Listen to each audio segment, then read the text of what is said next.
اچھا ایک اور بڑا امپورٹنٹ کوشچن ہے, وہ میں چاروں سے کرنا چاہتا ہوں, یہ عیدی دینا جو ہے یہ جائز ہے یا نہیں؟ ذرا یہ بتائیے گا. بہت اچھا سوال ہے ماشاءاللہ, اور پہلے والے سوال کے حوالے سے تو کافی تفصیل سے گفتگو ہوئی ہے, اور وہ ہیلے والا جو معاملہ ہے اس کے حوالے سے گنجائش نکالی ہے علماء کرام نے. لیکن میں یہ سمجھتا ہوں کہ وہ جو نوٹوں کے ہار پر جو پیسے لے رہے ہوتے ہیں نا, وہ بہت زیادہ پیسے لے رہے ہوتے ہیں. نہ تو اتنی محنت لگ رہی ہوتی ہے, نہ اتنی بناوٹ والی چیزوں پر لگ رہی ہوتی ہے.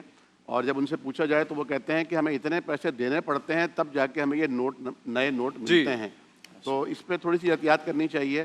اور یہ اس میں ایک نمائش کا پہلو بھی آتا ہے, اور بعض اوقات تو بہت ساری شادیوں میں یہ سسٹم بھی ہوتا ہے کہ باقاعدہ طور پر لوگ بیٹھے ہوتے ہیں رجسٹر لے کر, اور لوگ آ رہے ہوتے ہیں اور وہ پیسے زیادہ سے زیادہ لکھوا رہے ہوتے ہیں, اور وہ لکھے جا رہے ہوتے ہیں کہ ہاں بھائی 50,000 انہوں نے دیے, 25,000 انہوں نے دیے.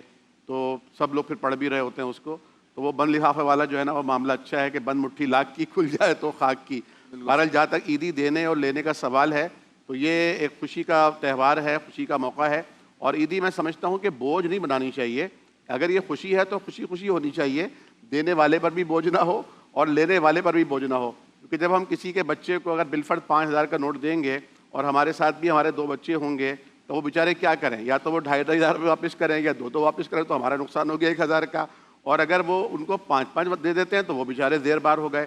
تو ہمارے بچپن میں ہم دیکھتے تھے کہ بہت یعنی معمولی مقدار ہوتی تھی اس کی, لیکن اس میں خوشی بہت ہوتی تھی. 5 روپے 10 روپے 5 روپے ہوتے تھے, لائن لگا کے ماموں ہمارے ٹائم تک وہ 50 روپے تک پہنچ گئے تھے, 50 روپے اور 100 روپے. جس نے 100 روپے دے دی تو بہت آج کل عیدی کا ریٹ 5,000 ہے. آج کل 5,000 کا ریٹ ہے, اور اگر آپ نے 500 یا 1,000 روپے بھی دیے تو یہ صرف 1,000 روپے دیے. بچوں کا منہ اس پہ لٹک جاتا ہے. کیا عیدی دینے کا ثواب ہے؟ دیکھیں بچوں کو نبی کریم صلی اللہ علیہ وسلم سے بھی آتا ہے کہ آپ صلی اللہ علیہ وسلم کے جب کوئی پہلا پھل آتا تو اس کا آغاز بچے سے فرماتے, اور بچوں کی شفقت کا حکم ہے, بچوں کے ساتھ نرمی کا حکم ہے. اور محفل میں آپ دیکھتے تھے سب سے کم تر بچہ ہوتا اس کو آپ دیتے. بڑوں کی عزت الگ چیز ہے.